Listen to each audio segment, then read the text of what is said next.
to the Inside Scoop Emerald Planet. Here again, your host, Dr. Sam. Hello and welcome to the Emerald Planet as we come to you from Washington, D.C. and the United States as we look for the 1,000 best practices, the technologies, the services, and the products that are making a difference as we move through the 21st century. All of us know, or at least it's been reported, that we may have 9 billion people on the planet by 2050. One of the concerns, besides water and basic infrastructure, of course, is food. How are we going to feed 9 billion people? And there are many people saying, well, we can't do it. Others are saying, yes, we can, that there's literally billions of acres or hectares of land all over the globe, much of it in urban areas now, as 54% of the people do live in urban areas, that actually is fallow, and some of it has not been used in several hundred years. And so we have two people that are actively involved in urban farming, urban gardening, and they are absolutely making a difference, and you're going to see some of the photographs of the work they're doing. We have Josephine Chu that's sitting over on the far left of me.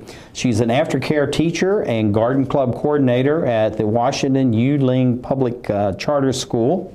And Yolanda Hawthorne is sitting right beside me. She is a coach of Girls on the Run. We're going to explore that a little bit besides the gardening. She's also at the Yu-Ying Public Charter School, and she's also a food education teacher at Savoy Elementary School in Washington, D.C.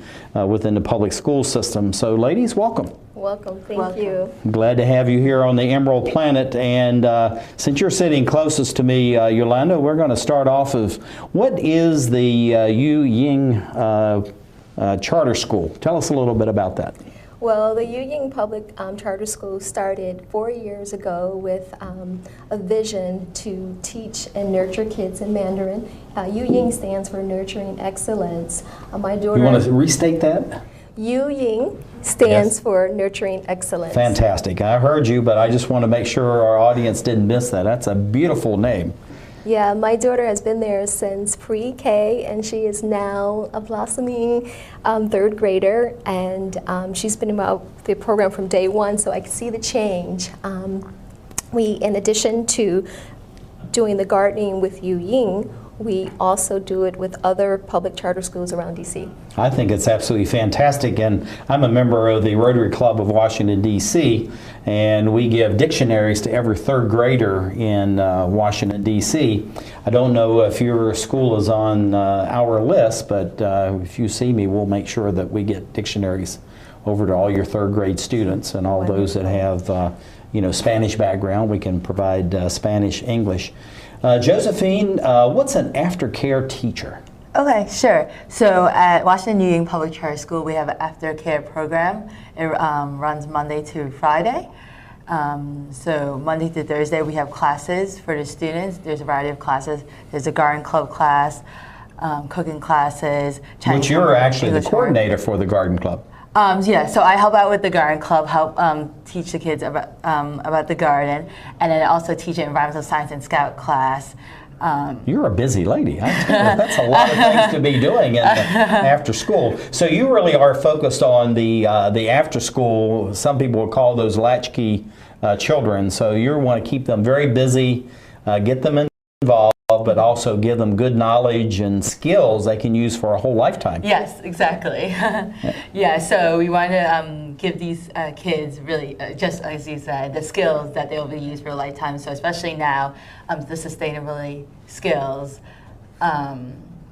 So how, for example, some of the topics that we went over in our Science and Scout class, how to make solar cookers.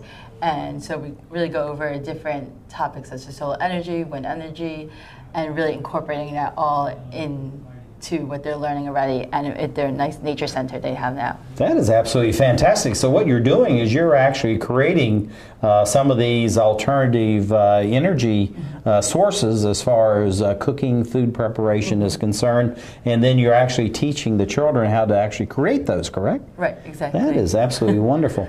Yolanda, as far as your relationship to the Common Good City Farm, what is that between your charter school and the Common City Charter Farm? So Josephine and I formed a company called Zenfo Bites. our company, we work with gardens around DC. Common Good City Farm is really close to our school, so we're able to take our kids over and explore the center. We have a nature center at our school, but of course we don't have half an acre. They have so much to, they have so much things to explore. The compost bin, and we're seeing this in this photograph. I tell you, this is a great photograph of the children, and you have the experience, probably a master gardener there sharing with the children, because just like what you were talking about, Josephine, this is the age when they really need to be learning about food, nutrition, alternative energy, but also how to do this themselves. Correct. So looking at what you're doing, tell us a little bit about your daughter is in this program. What is she learning, and how is she progressing as far as about the plants, gardening, composting, all these different issues? Well, Common Good, they have a program for kids where they actually teach them how to cook items from the garden. And my daughter got involved, and we brought over a couple of other neighborhood kids to get involved as well. So they're growing their own food? Yeah, in conjunction with Common Good. Incredible. I love this. But they're actually go in the garden and they pick items to cook, and they can make anything from gazpacho to a nice salad, and it's quite amazing. And they have they introduced them to a pawpaw fruit, and they didn't know, they had no clue what it was, a pawpaw fruit. Just some wonderful things going on over there. It's really, really exciting. Well, looking at Josephine, what's going on there, why are the field trips so important to get out to the farms? I know this is much larger space than what you have at your charter school, but what are some of the things that they almost intuitively pick up by being in this large expanse of plants and compost and nature itself? I mean, I think it's definitely a great experience to have the kids to go out to a place like Common Good City Farm.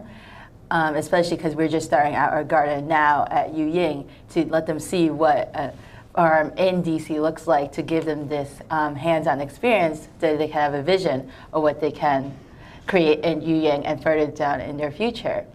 Well, I was going to say, looking at this small space, we have this very large area as far as I'm going to go back to that slide, this Common City Good Farm, and then you come over here, and this is something, it's a small area, and so they really learned scale as far as being able to produce food regardless of size of area, correct? Right, exactly. So even though there's a lot more space at Common Good, we can still apply some of the skills that they learn at the farm to our garden space.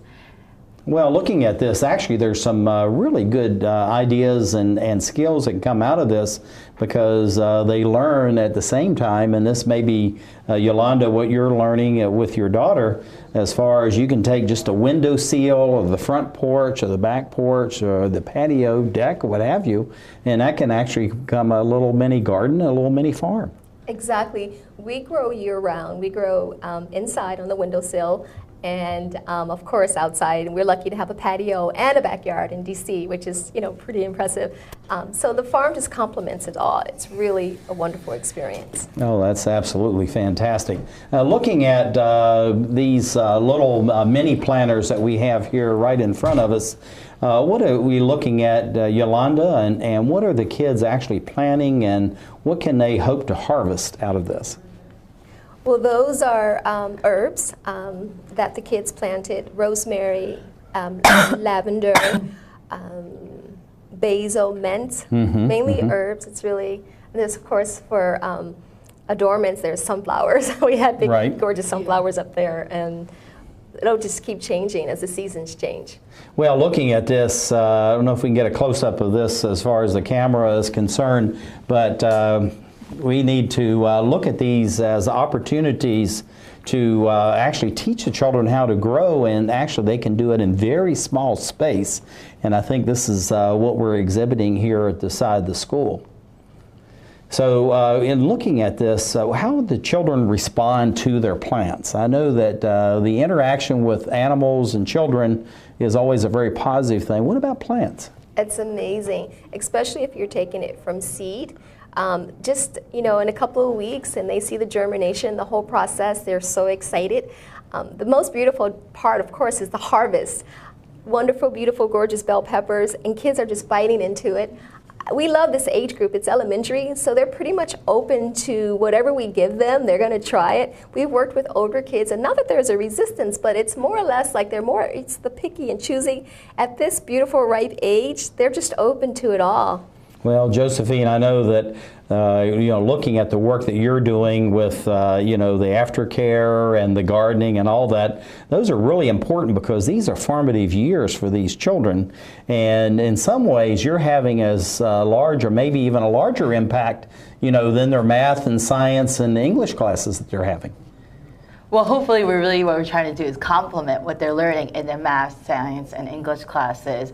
And what we're trying to do next is with the aftercare program is we're trying to make sure we push in during the day with environmental and sustainability education and integrate it into the curriculum so that they don't just get it after school, but during the day as well, especially, which is really important for the students that don't come to the aftercare program. Well, looking at this, Yolanda, this is really cultural arts tied into gardening, the practical arts, I guess we would say, as well as the academics. What are you seeing as far as the gain scores the children are making, or just their general attitude by having this type of multidisciplinary approach to education? Well, I see us, Zen, of course, as you know, means to enlighten. And that's what we're doing on a level that's so basic and raw. We're enlightening the youth at a very young age. For instance, I'll give you an example. That's Savoy Elementary School, the slide that we're looking at now. And the kids had to take a survey, and they had to write down what did they like about the aftercare program. And it was all the food education cooking classes. And that was like big kudos to us. We were so excited. This is in conjunction with basketball and other sports, and they chose the food education classes. So we're really excited about that. Well, this is what I was saying with Josephine. In many ways, they're going to be, as they are more excited and get as much out of this as the academics. And that doesn't to put down the academics. Actually, what you're doing, Josephine, is you're weaving all this together. We only have about 20 seconds left. So, Josephine, let's close out with you. What do you think is the impact that you're having on the community and the environment? Okay, sure. I feel like the greatest impact we're having right now is we're providing a spark for children to learn more about the environment that they're in and provide them skills to be truly sustainable leaders in the future. Well, I tell you, I think this is a beautiful message that you have. Yu-Ying Public Charter School and Girls on the Run. And thank you for being with us as we look around the globe to create the Emerald Planet.